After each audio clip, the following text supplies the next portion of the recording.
Matt, welcome to the podcast. Thank you, Guy. Good to be here. I just realized this is about the ninth episode of you coming back onto the show, which is incredible, I think. I don't know, 9 or 10. Yeah, right. I'm a bit of a Guy Lawrence podcast whore then, huh? Yeah. Superstar, mate. Superstar. But no, I'm so grateful to bring you back on the show. And obviously the podcast has been in quite a long transition of different people, different guests, different listeners. And I really wanted to bring you on so I could explore your journey, explore the sound and help people understand how transformative this work is and the gifts that you bring to the world. So I hope you're ready for some questions, mate. Yeah, just bring them. Hanging out with you, I get questions all the time. You always throw that first question in my lap anyway, so I've been well versed over the last couple of years. Yeah, for sure. Yeah. Well, anyway, mate, as I always ask everyone, and I want to start the show today like this, and if you were at an intimate dinner party and you sat next to a complete stranger and they asked you what you were up to, what you're doing for a living, how would you respond? Yeah, straight out the gate. I should have been prepared for this one, hey? I've been listening to your podcast long enough. I would say that I work with sound, vibration, and meditation to help people rediscover who they are and create more harmony and well-being in their life. Yeah, wow. You got that nailed. What would be their response normally? Some people would be curious and they'd ask a bit deeper, and other people would probably be just like, what a weirdo, what's this guy on about? Especially if I've got my gong over my shoulder or my didgeridoo in hand. They're like, oh, here we go, a wacky dude. So I'd probably go, if they're asking, into a bit more depth on that and pull it apart, which, sound is something that I've been really passionate about because it's something that has allowed me to alleviate my anxieties, my stresses, and some of the issues in my life to kind of, relax and create more harmony and more peace. And it's my go-to when things are getting stressful to rebalance, to find that inner peace. So, if they're curious, I'd probably go deeper into it. Totally. It's interesting. I was even thinking about it off this morning to myself about this conversation. And I've had the blessing of having no idea about this work, like zero for quite a large part of my life. And now, especially now I've been working alongside you for a few years as well, but obviously experiencing your work before that, it's become a very normal thing for me, like it's as normal as anything that I do. But I forget that the old guy, 10 years ago looking in, would have had a very different mindset around this. And that's where I'm really keen to look into today. And I got to remind myself of that, because I'm so biased, if you like, with your work, because I'm like, why doesn't everyone know about this? Why isn't everyone getting into this? What are you all doing? Come on, guys, let's hang in. Right? That's the question I've been asking myself for years. It's just banging my head against the wall. Oh, why don't people do this? Why don't they see the value in this? Based on what we've experienced through the retreats and what I've experienced over the years through the work, and seeing people come in and have these experiences. It's a room full of people, and a lot of them are like you. They don't have an idea of why they're there, what this is going to do, or the idea is way skewed from what it actually is. And then they come out the other end and they're like bright-eyed, like deer in headlights, like, oh my God, like that's incredible. And they have these huge epiphanies and insights and resolutions and clarity to their problems and challenges. And it literally changes them in positive ways. And they come out and like, oh, wow. And then to go out of that room of people that have then been, they've drank the Kool-Aid, they've had the experience, they know what it's about, to then trying to get another group of people into that room, and it's like, oh yeah, maybe I'll do that, maybe I won't. It's not a big deal. And like you say, to be in a practice where we're doing it over and over again, then you see the incremental changes that are happening and how it impacts our lives. It's like, why don't we do this as much? Like I just did this before I come on this morning. To be honest, I didn't brush my teeth, but I toned. I brushed my energy centers.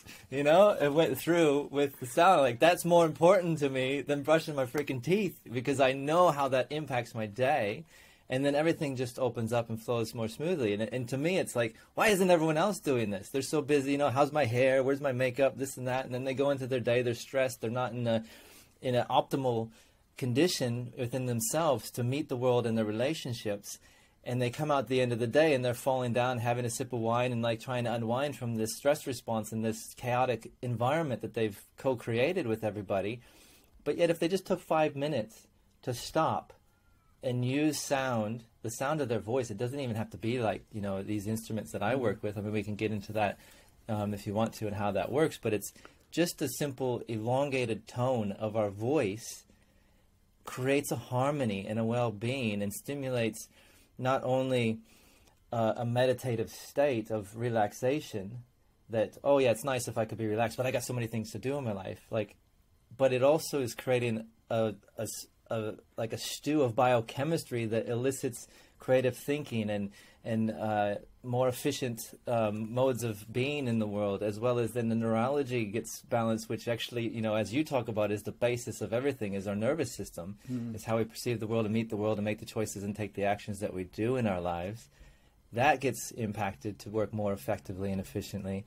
And the physical body as well. So you're working mental, emotional, and physical aspects of yourself and creating a harmony in those things that is invaluable. Like I feel like I'm on the back foot if I don't stop in the morning and have that 5 to 20 minutes of just toning.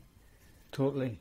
But it's being able to get out of our almost our egoic mind and the belief things that we have around it. Because I know even doing an Om for me 10 years ago kind of felt really weird, or making sounds. It wasn't actually until I became a fitness trainer and when I was working with large groups of people that I was actually having to project my voice. And that's when I really started to understand how therapeutic the voice was and clearing was. And I would always come out a very different person to the one that went in to lead the groups, because I was having to learn to come from the belly, project loud, and I would end up making funny, wacky noises because I was getting myself into such a frenzy of excitement. Some weird stuff would come out of me, but in a fun, playful manner with everyone, and I'd always get a laugh from the group. Yeah. But it was hugely therapeutic, and I think having that opportunity started to break down the walls for me of my left brain linear, I don't want to be seen or heard or look stupid in any shape or manner, Yeah, absolutely. So it's a big hurdle. It's huge. It's huge. And I'm debating which direction to go in here. And yes, like we're at a fork in the road of the podcast already. Wow. So much responsibility. Which direction do I go for the listeners and ourselves? I think like we said, like at the beginning, and how, like for me, I'd like to get it in a place. I'd like to be able to present enough information that people get it and then actually want to give it a go, Yeah. Because that's the bottom line, is overcoming that conditioned idea of, the idea, I think it's, what is this sound and how can it heal me? Because, in our Western mind, we think that sound is, it's just in our culture as entertainment, it's like, let's go listen to this band, or let's relax to these meditative sounds, and it can go from either an excitement or a relaxed state, but we don't actually then correlate the fact that why is that doing that to us, and that within that is the basis of healing, and it's just something fun and novel to do, and so that's where I think the mindset needs to shift, and we need to start to open into, we all can relate to the fact that we've heard a song or gone to a concert or something, or danced in a way that it feels good, and it makes us feel happy and joyous and connected, and so that we can all agree with that, whether we're scared to use our voice or not. And then the other thing is, we also know, like from day dot, we're soothed by our mother's voice. I mean, it's one of the first senses to develop is our ears in utero, and so there's studies that show that the baby, the fetus is already listening to the vibrations from outside, and they actually hear it in an amplified way because you're in the embryonic fluid, which is a more condensed space than the air that we sit in real life. And so sound is able to travel through the body at a much faster and clearer rate than through the air. And so when you're in utero, in the mother's womb, it's like you're actually in an amplified container of sound and vibration. Yeah. And so, you know, that's why we sing to our children, and it soothes them. And the mother's voice soothes the baby. And so that's innately in us. And so from those two ends of the spectrum, it's like, well, why wouldn't we want to explore how that happens and what is contained in that? And that's what's really fascinated me is how does that happen? And there's various storylines as to why I went that direction in my life, but at the basis of it, it then put me on this journey to explore this and really start to pull it apart. And the beauty of it is that, you know, synchronistically, being born in this life at this time, science is meeting the spiritual.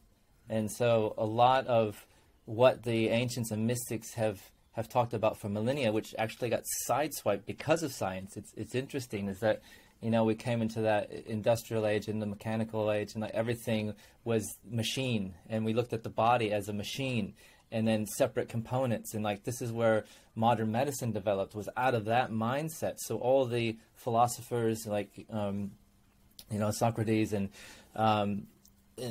Plato and like all these cats that were just not having the instruments and the technology to actually look at the body in its mechanical structure, we're looking at it from a holistic point of view and a more of a mystical point of view, which allowed for different philosophies and theories that then totally got discredited because the science wasn't there to support it, and we just fractured it and broke it down into bits and parts. And now you look at Western medicine and how it works, well, they're starting to come back together, but they were divorced from the Eastern philosophies and these, you know, acupuncture and Ayurveda and like different mantras and different medicines and yoga and stuff. Like, these are medicines that were and healing modalities that were utilized for centuries before Western medicine came in. And the models stem from different vantage points. And so the beauty is that now we've taken this body and looked at it at a machine to its exhaustion pretty much, and realizing that actually it's not working. Western medicine and the healing of one part of it at a time, it doesn't allow for the totality of what we are. And in essence, what the mystics and those ancient healing modalities would see is that we're a harmony of a symphony of sound and vibration working in unity and harmony together that creates wellness and health within us. And you can't just take your heart and say, okay, fix that heart, and then the whole body's going to follow. It's that, why is that heart out of balance? And it's, you know, like 20 different things that are causing that imbalance that then result in the heart issue or the brain issue.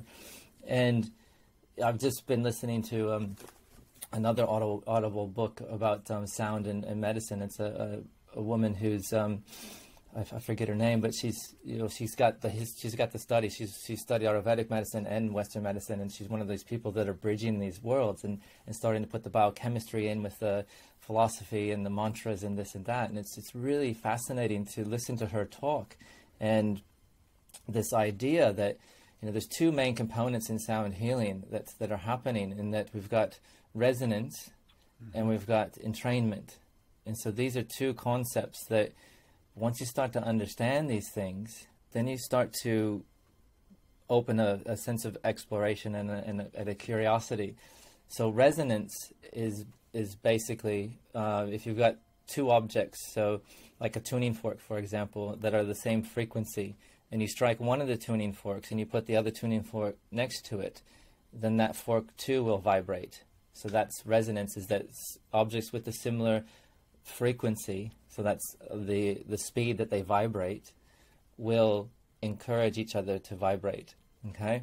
And then entrainment is where you have systems of, like, say you had a dozen of these tuning forks.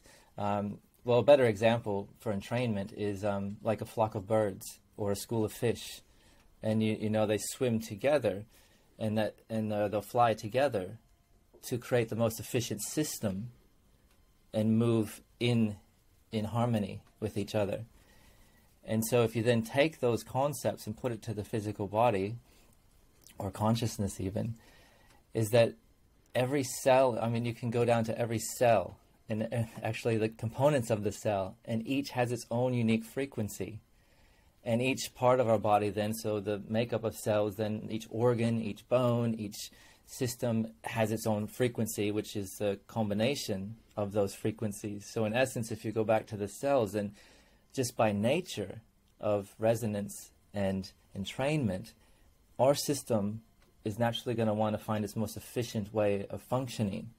And so it's going to work with those same concepts. And like a school of fish or a flock of birds, it's going to move in harmony with one another. And so when one of those comes out of alignment, then the whole system will break down.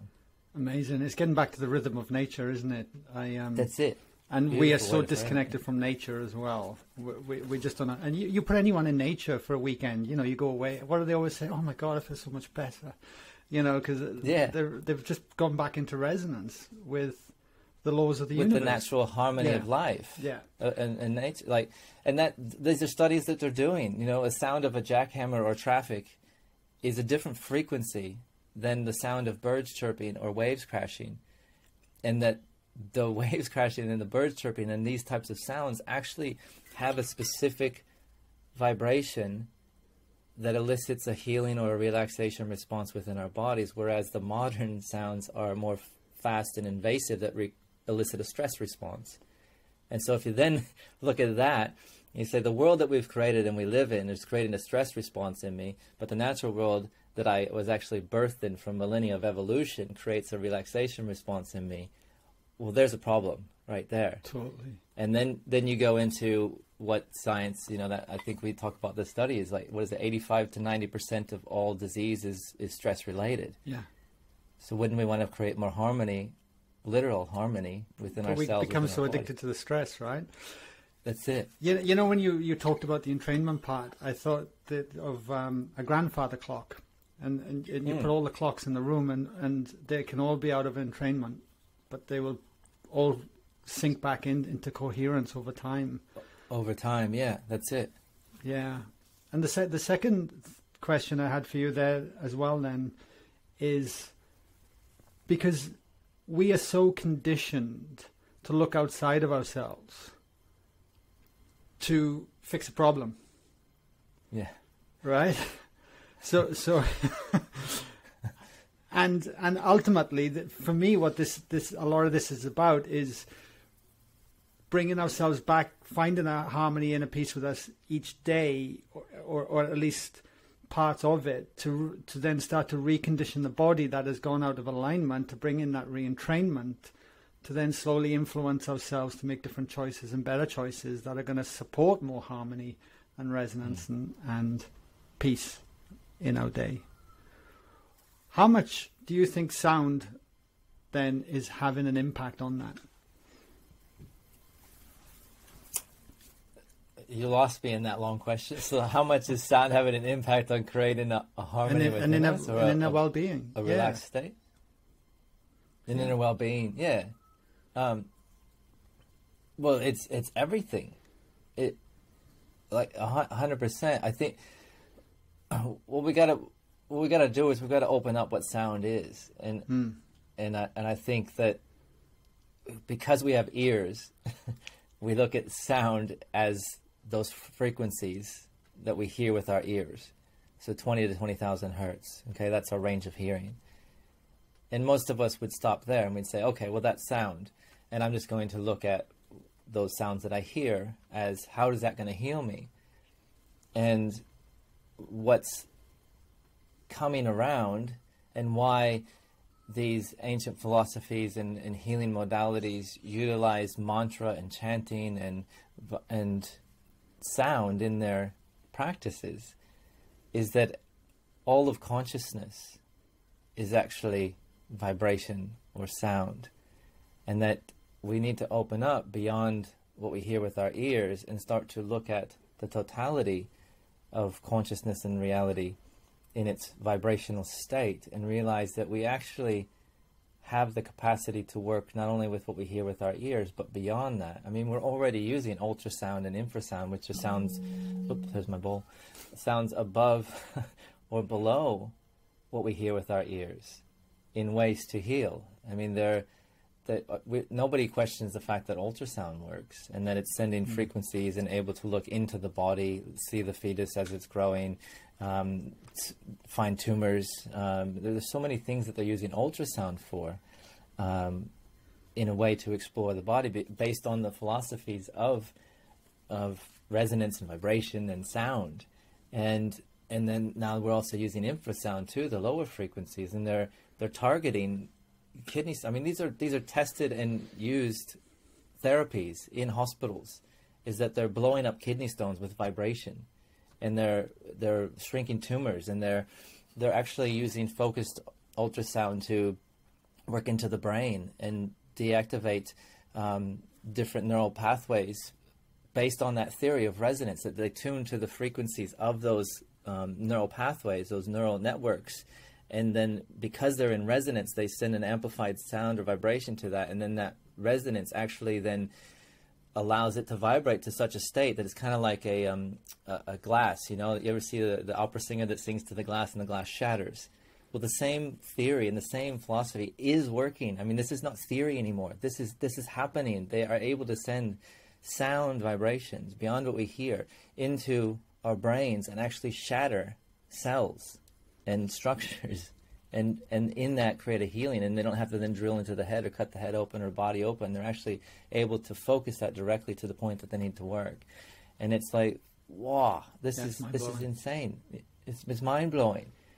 And so, you know, I went on a bit of a tangent there with that, because we're not obviously going to create ultrasound or infrasound and focus technology through our voice and heal in that way. But it's the same philosophy in a different angle, is that by working with our voice, we're resonating the bones, we're resonating the cells, we're resonating all aspects of ourselves to create that harmony and create that well-being. That entrainment it's almost like that entrainment you spoke of. That entrainment and that resonance, yeah. And, you know, that works. I always look at it from, I try and distill this stuff down to the most basic way that I can conceive it, so that it's like, oh, I get that. And then we don't spend all day talking about the science and trying to prove everything. It's like, I've gone down that rabbit hole many times. Let science figure out what the ancients have already known. I'm going to sit into what the ancients already know and be healed. You know, like let the science prove what we're doing later. But some people need that, right? Totally. So distill it down to three things: is that, you know, that stress in the body that we were talking about, that is the basis of pretty much any illness or disease or imbalance within our lives. It stems from three main areas in ourselves, and it stems from the mind. So we have thoughts that are chaotic or out of balance or out of harmony, let's say. They're stressed. We've got then emotions. So basically emotions being biochemistry. So the biological component of ourselves, the chemistry within us, is out of balance or out of harmony. It's in a stress state. And then the third is the actual body, and that's, I think, more able to understand because it's so real to us. It's the tension in the body is the stress. And that's not just the muscles, it's the systems and the organs and everything that actually can hold attention and stress. And so we've got physical, mental, and emotional components that are then holding the stress that creates the imbalance or the disharmony that then creates the disease or the stress, the chaos in our lives, right? Problems in our lives. And so those three things, if I start working with those three things, then I should be able to release that stress and release the imbalance and create more harmony and peace and all the things that I want to create in my life. And what one thing has the capacity to work in all three of those places? Sound. It is the most active thing that we can do in our mind, which is the nervous system. So the brain is stimulated like nothing else. You put the scan of the brain on the screen as you're working with sound, hearing sound or making sound, and your brain lights up like a Christmas tree, from the most advanced to the most ancient parts of your brain. And that stimulates the entire nervous system. And there's a whole study around the vagus nerve and how that's impacted and relaxed or stressed and based on the sounds that it's hearing and receiving. So you're working the nervous system. Then you also got, through listening to sound, you're releasing from like relaxed sounds and repetitive mantras and droning sounds and ongoing sounds with a specific rhythm that is mirroring a natural rhythm of life, of nature. Those sounds create chemicals such as oxytocin and serotonin and dopamine, and these are the relaxing, the feel-good hormones that are being produced, and so you're able to create that relaxation as well as a stimulation. And why do I also accentuate the stimulation is because it's not just a relaxing that creates well-being, it's the ability to traverse through a stress and relaxed response within ourselves that actually builds a resilience and a capacity to maintain a harmony as we need to be motivated to do work and live and function in our worlds, and then also relax. And that's one of the things that we've lost, is this ability to elicit it. We're just pumping the stress hormones of cortisol and neuroepinephrine and all these different things into our body. And so we get out of balance there. And music has the capacity to traverse that and then recondition ourselves to be able to be motivated and relaxed at the same time. And then the third component being the body, in that the body, the cells of the body are actually receiving these vibrations and frequencies to relax, to come into harmony with each other, to function as a total system instead of the ones that are out of vibration, out of frequency, creating an interference, let's say. It's I find it fascinating that there's a study that they actually have identified these little antenna-like structures coming out of the cells, the cell membrane, that are called primary cilium.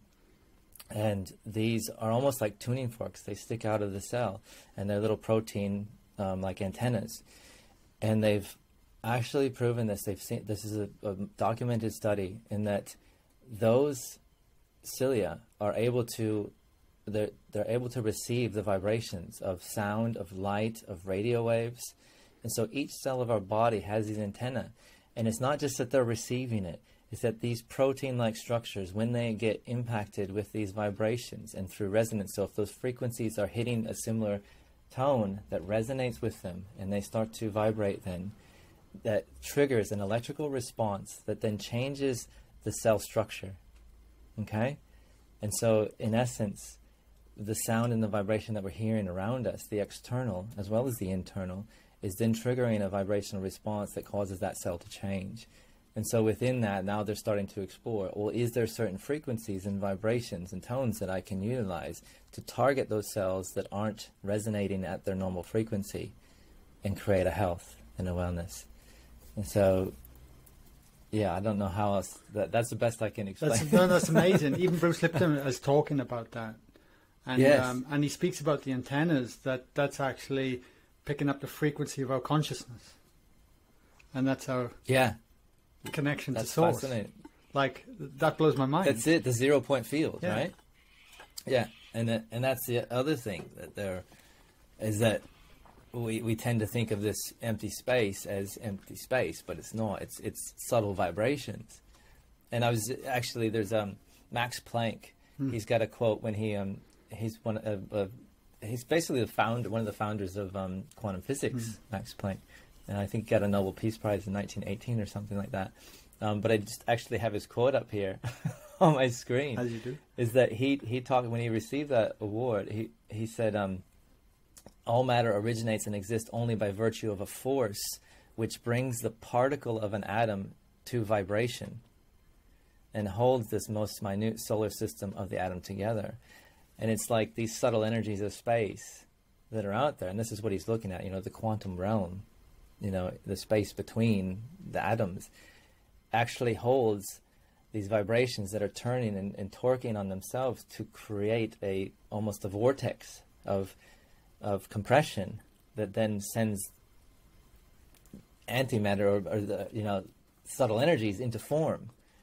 Insane. And it's like it's not. It's like. And this is what mystics have talked about for millennia. It's so cool. But now the language is catching up. Yeah, and the language is catching up with the science. I encourage everyone, if they just think that we're a couple of woo-woo hippies having a conversation trying to prove a point, like watch Particle Fever on Netflix. It's about the the Hadron Collider. Yeah, the whole documentary is about finding. They called it the God particle, didn't they? It took 25 years to build this big donut, just that covered the land of Switzerland, and basically run 2 photons of light to collide them together, to then see what creates that. And it all comes down to the Higgs field or the 0-point field, and where's that coming from? It's quite incredible. It's a force, eh? It's an energy. It's a force. It's an energy. It's a very real thing. What a question was coming to me, and I thought it'd be nice to tie in as well for yourself, is because people might be listening to this and go, "Wow, that's interesting. That's great." But how's that going to help me right now? Because I'm stuck in a job. There's a couple of things that sprung out of there. One is when we're in a generated stress response, we end up don't even realize that we're in the stress response. We're just living from that place, and it's become so familiar, we accept that to be normal.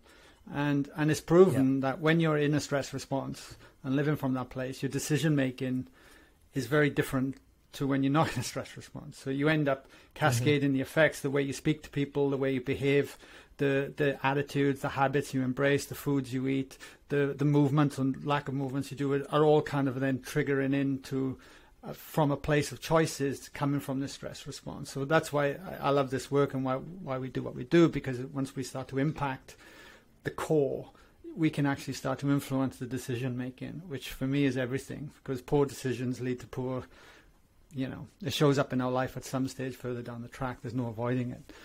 But in saying all of that, how has sound helped you heal over the years?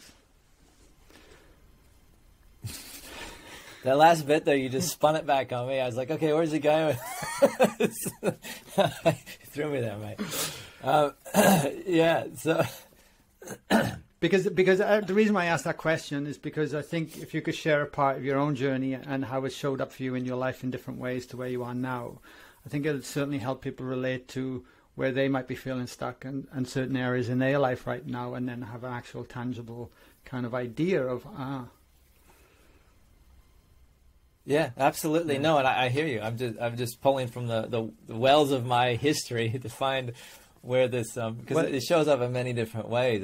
What came to mind is I go back to when my mom died. She died. I was 22, going on 23. So it's been 2 years now. No, it's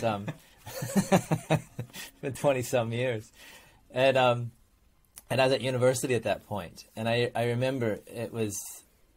It's a free, for me, university was about having a good time. It wasn't so much about getting the degree. I did do that as well, computer engineering degree. But at that point, and actually my mom's death was like one of those triggers that said, oh, it's time to grow up, it's time to stop screwing around and make something of yourself. But in that grief and in that trauma of her dying, I was listening to Wayne Dyer, which was a gift that my dad actually stuffed down my throat at a young age, was all these personal development cassettes and theories and things. And so Wayne Dyer was on my list of cassettes that I had in my car, and he was doing a meditative series. So I forget the name of it at this point, but it was, you do a morning meditation where you are working with sound. He called it japa meditation, and that's just repeating the sound of God or Allah, Krishna, which is over and over and over again for like 20 minutes. Well, he did 24 minutes. He's like, if you do 1 minute a day for every hour in your day, then you can transform your life. So 24 minutes, right? And you do that in the morning, and then in the evening, you would chant the sound Om, which is a sound of completion or relaxation in his series there. And so talk about being in that, the old guy that you were mentioning. Well, this was the old Matt, right? Middle America. Yeah, and your mum died suddenly, right? So it came as a shock, and then you wasn't. It was a sudden death, and unexpected. So it was, it was. This has been my journey. That was one of the big catalysts to lead me down this road. Is that, another story is I actually saw a vision of her and had this experience where she exposed me to these sounds and vibrations and this expansion of life beyond my senses, and it's like. That's a whole nother story. But in this, trying to cope with my stresses and my grief, I needed to find a way out, because I was falling in a hole. I was drinking more. I was suicidal. I was depressed. I was angry. I was, all these different things was what came up for me being in Middle America, not knowing myself, being a young boy that's, you know, has these sensitivities and this ability to be intuitive in Middle America, you know, where it's like cornfields and shotguns and you know, be a man kind of world. And so I was trying to find a way to cope with all that. And it would have been much worse if I didn't have these meditations to lean on. And so I don't know what inspired it in me. I guess maybe just because I was exposed to it at a younger age, the meditation, and how that impacted me and allowed me as a child to relax in myself and, you know, not be so anxious and nervous in school. And then I leaned back into it. And so I would drive my car to one of the football fields or something out in the distance of the practice fields and sit in the car and do this meditation, because I couldn't do it with my roommates. Like if I was sitting in my room going, and doing that over and over for 24 minutes, they'd be like, what the hell are you doing, mate? Like, you lost the plot. And they'd like probably kick my ass and say, come on, have a beer, you know, like, or, you know how it is. So, I do. Yeah, I had to run away and find my own spot. And I meditated every day, for months, and did that sound. And I would come out of that, and it was like this light, you know, this place of hope again, and this place of possibility that would emerge in me. It's like all this pain and this grief from my mom dying and what was going on for me and trying to find myself at that time in my life, and the confusion and the, you know, the hurt, all the stuff that was there was like compressing down on me, and it was like pushing me down. And then to be able to go and just find this moment, you know, 20 minutes, 24 minutes, and just by repeating that sound, that mantra over and over, it's like all that lifted off of me. And it was like my heart was able to start to open again, and I would start to find this place of motivation and this place of purpose, I guess.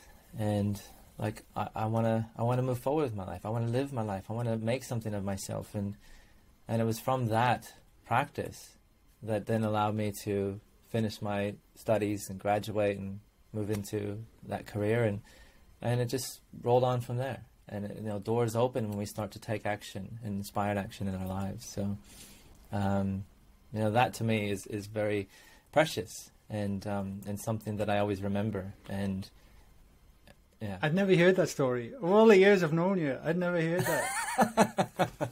Yeah, mate. And like, I mean, I didn't even go into detail about the weird and wacky shit that happened in that car when I'm meditating, and the visions and conversations I had with my mom. And it's like, wow, it allows you to relinquish the bonds, I think, of our conditioned reality and access a greater part of ourselves. Why do you think, and especially men as well, like I think women are, but why do you think we're so challenged to even go there in the first place, to play with it, and like, who gives a shit anyway kind of attitude?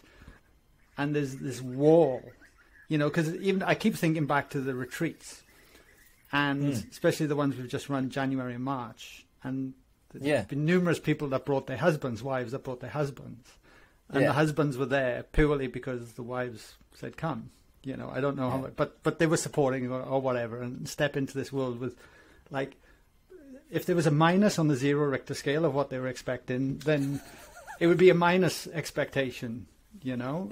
And to see, but to come in open enough to give it a crack and see the joy and the smiles and something light up that you can't extinguish once it's lit. That's the thing for me. Like, once you get that spark, oof, it's huge. It's huge.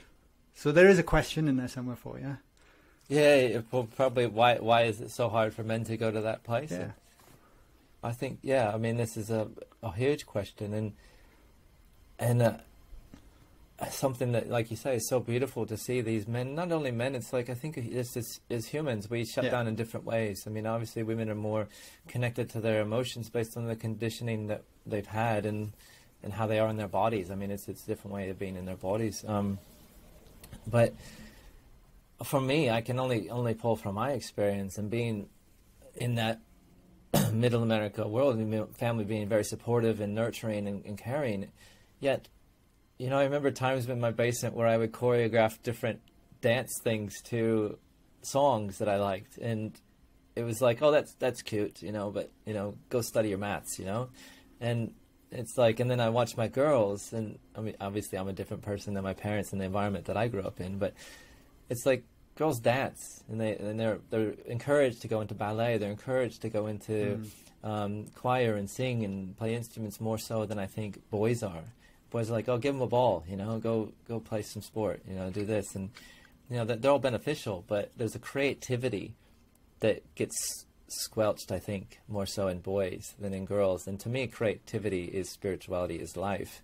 And that's something that I actually then allowed me to move more into sound as well, is that I found myself in Los Angeles working in a computer job that opened doors to the whole Hollywood world, and the possibility to explore acting and music. And I picked up a few instruments and started playing them. And it's like, and that reignited that same inner child that was dancing in his basement to these songs that had no outlet for it, because, oh, you know, are we going to put a boy into a dance class? Is that okay in our paradigm? And it wasn't. And so I think there's a creativity that gets lost a lot easier for boys than for girls. And then there's fear around it too. I think for a long time, like I said, I was doing that meditation. That's not a big deal, just to tone one sound. But it feels massive. It feels massive. I would be judged. I would be, you know, like criticized for what I was doing and made fun of. And that's a scary thing. I mean, at the basis, we want to be connected. We want to feel safe. And I think we lean into that. So, yeah. And I think also with that, one thing that I do want to mention is that as we, you know, we sit in this space of, you know, 30 some people in our retreats, and, you know, that last retreat in January that we had like a third of them were men that came to that. And it was a beautiful thing to see these men. And they were, in ways, they were leading the way of opening up during that weekend. True. And it inspired the women. And I think, I was taken aback a little bit at the fact that, you know, these men were sharing from their hearts and opening up and saying some really deep, beautiful things, tears streaming down their face about, you know, stuff happened as a child, or, you know, whatever is going on for them.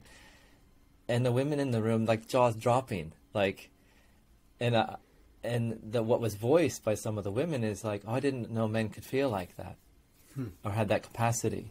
And I think that's another conditioned thing that doesn't really get touched on, because, you know, it's just accepted as what is. And I think it's important to acknowledge that we all have the same hearts, and we all have the same potential to feel and connect at an authentic level. Beyond what we are conditioned to in our lives, and to me that's living in harmony with each other. Yeah, totally. There's one other area I want to go with before we wrap up the conversation. We're at the time, sure. But yeah. And I think one of the biggest challenges is as well, and this is where I'm trying to make it tangible for the work that you do and how it shows up in our life, is we can often feel we're in a job we don't want to be doing. We feel stuck. We feel off purpose. There's something deeper within us wanting to come through, but we're terrified of, and fear holds us back. And I know that's happened for myself and for you. And I always wonder, I always wish I was in your very first sound workshop. You know, when you're going off on that tangent, because you're fully surrendering and stepping into an unknown. And you said something earlier that I think, and I deeply believe in my heart of hearts now, that the universe meets you halfway if you're willing to take inspired action leading into that direction. It's not going to paint you the picture, because you're not going to learn and grow. But by taking the action first, things start to present themselves for you along the way and help navigate your path. And it's been able to get used to living from that place. How do you find for yourself over the years, because we do that more and more now, and obviously that's what we promote with Live in Flow, has this work helped show up? I'm just thinking of people listening to this today, because I think that would be a very poignant point. How did I find myself in a room with big gong and a didge in front of me? And how did sound help support that from the journeys? Because for me, and I'll allude to it, like when I go into one of your journeys or a meditation or different practices we do, there's such an important surrender component that comes with that for me, that allows us to overcome our fears in our internal world, but then it can show up in our external world. Yeah, well, I think you're touching on something that I feel is important to share, is that, you know, I alluded to it before, that we tend to look at sound as entertainment and something that we can just relax in as a passive experience. And it's far from that. It's one of the most active experiences we can actually participate in. And within that, you know, I mentioned the three components that we're working with, the body, the mind, and the emotion, the neurology, the biology, and the physicality. And those three things are then being impacted and then have a potential to be conditioned through sound in positive ways, and build a resilience and an empowerment within us. And that is at the basis then of how we see the world and how we actually meet the world, and the choices we make, the actions we take, as you alluded to before. And so I always lean into that with the work. And that's one of the hurdles, I think, of getting people in. Oh, they come into a sound bath. Okay, I'm just going to sit back and enjoy this bath. It's like, well, that's not how I work. It's that through my experiences, you know, I was doing massage work as one of the first outlets for me to survive my computer job and work in a cubicle, and something that stimulated my mind and utilized the fact that I had a mathematical brain, but it didn't fill my soul. And so I was slowly dying in that cubicle.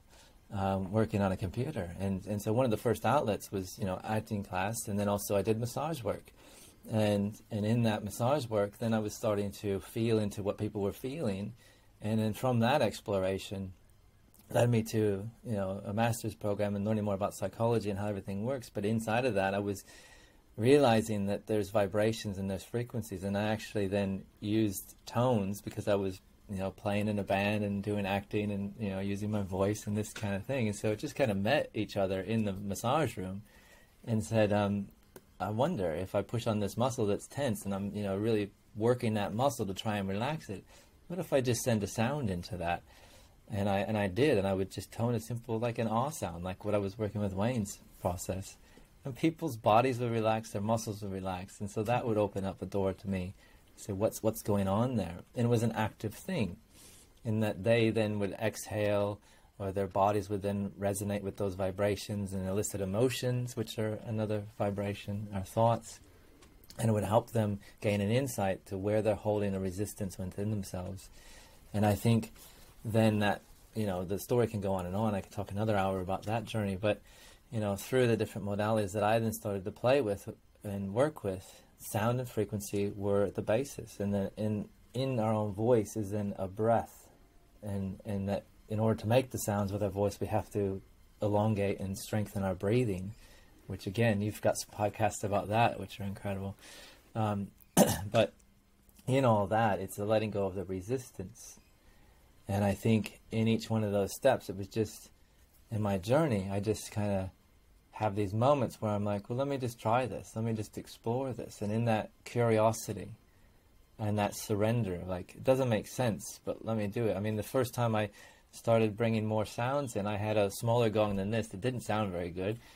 And I just banging it over people's bodies. Just, you know, like, wonder what this will do. And playing the didge over them, and it soothed their bodies. And it was just an exploration, experimentation in ways of which I would feel in myself how the sound of the didge worked for me, how that gong made me feel, and then allow them to explore that. And it's just a constant surrendering and letting go and allowing things to unfold, that then now I'm in this place where this initial process that I developed 10 years ago or more, I didn't know what I was doing mostly. I kind of had an idea and I saw how it worked for me and for other people, but now there's science that's coming to me that I'm reading about, and it's making sense, and it's like supported in all these different aspects of ourselves. And it's like, wow, I could have never logically found that path if I didn't surrender and let go and just allow things to inform me, to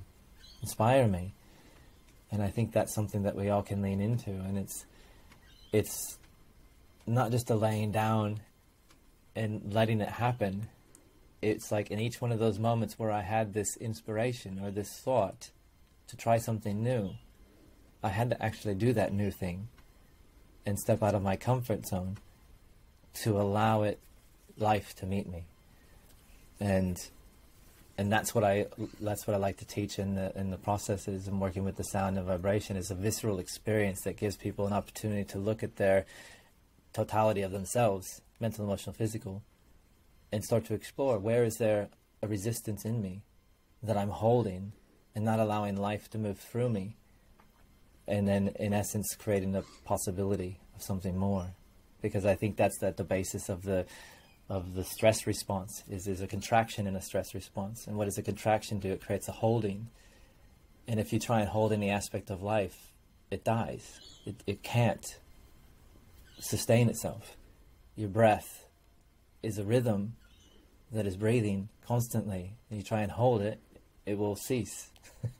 And the heart is a beat, a rhythm that is moving. And if you look at those two as the basis of life through us, then in its metaphor and in its basis of what it is, it's a rhythm, it's a movement. And so why would we not meet life in that way? And why wouldn't it would make sense then that if we allow the rhythm of thought, of emotion, of physicality to flow, that then we would elicit more life and more potential within us, instead of a holding and a contraction, which creates a restriction and a limited possibility. And so I think that's at the basis, is how can I expose people to an experience where they can see where they're holding in themselves, so they have an opportunity then to let go, and in that letting go, meet life at a greater capacity and have a greater experience in this brief time that we're here. Beautiful. And that's the difference between coming for a sound bath and actually coming to do the work, right? Exactly right. Yeah. And the mental difference around that, and that's what excites me about the retreats, is because we get people for 4 days, and in August they'll be for 6 days, and then you actually daily we're able to work with it from different modalities and different angles till people fully embody this and get this, and it's so beyond the thinking mind. It's not funny. It's an experience, and once it clicks, you don't go back, which is exciting. No, you can't go back. No, and I'm aware of the time and pushing the time limit. But I just want to speak to everyone about this. If they're still on the fence or skeptical or still not sure, still trying to wrap their head around it, definitely re-listen, especially to that last part you said, because I think it's the most important part of the show, in its essence. But I've been in discussions with actually people doing their PhD from a university, and we're looking at, hopefully, fingers crossed, being able to do a lot of measurements in these upcoming retreats, either July or August, I'm not sure, from not only the psychological, doing an analysis, but to the physiological as well, even to potentially measuring telomeres, which is mind-blowing. It even makes me sound very intelligent when I say the word telomere. That's it. But get those science words in there, right? Yeah. Which is basically the DNA and measuring your lifespan. But we're genuinely excited, and I think the more data that can be brought forward and speak to our Western minds, I think the more access, more people are going to be open to this kind of work. Last question. With everything we've covered today, is there anything you want to leave our listeners to ponder on? I would say, we haven't really touched on the process or practices or how to do this work at all, and that's where I would go. I got a caveat though. We've got 9 other episodes that do. This is true. We pull it apart, and if you really want to dive in, just get your butt to our retreat. Yeah, we'll show you all about it. But I would just say play, and not only with sound but with life, and start, just do this each day for a few days. It's just when you wake up, instead of looking at your reality and your life as a physical world that has all these challenges and struggles and things that we need to shift and make happen and get through, look at your life as a song and start to play with this idea that all of consciousness is vibration, and everything that you're looking at, everything that you're experiencing, hearing, tasting, smelling, touching, is actually just a series and a collaboration of vibration or a song that's in front of you, and that you are the conductor of this song, and that in each moment you have the opportunity to create a beautiful symphony of sound that is harmonious and joyous, or you can create a disjointed, out of time, incoherent, chaotic, heavy metal, head bashing kind of experience. It's up to you. And to just have that in the back of your mind as you're going through your life, you're meeting people, you're having these relationship moments. And say, what song am I creating here? What am I singing into life, into reality? And can I sing something more soothing, more joyous, more heartfelt? And just see what comes of that. You don't have to do any toning and make weird sounds. Just have that concept. And then if that starts to create a shift of awareness and possibility in you, which I do believe it will, just the awareness of it and the consciousness of it, then come hang out and we'll show you some ways to work with the voice to even bring that to a more empowered place and help you take more command of that song that you're singing. Yeah. Beautiful. Thank you, sir. Thank you for coming on the podcast today, Matt. Oh, mate, always a joy. Next time we need about a 4-hour time slot. I know here. there'll definitely be more. There'll definitely be more. And I just want to acknowledge you to everyone listening today that, like, you know, you've been a massive part of my journey along the years, and you're a gift to the world, mate. And I feel blessed to be able to work alongside you in a lot of the processes that we do together. And I just want to honour that and say thank you. So it's much appreciated. Oh, thank you. And the feeling's mutual, man. Thanks, legend.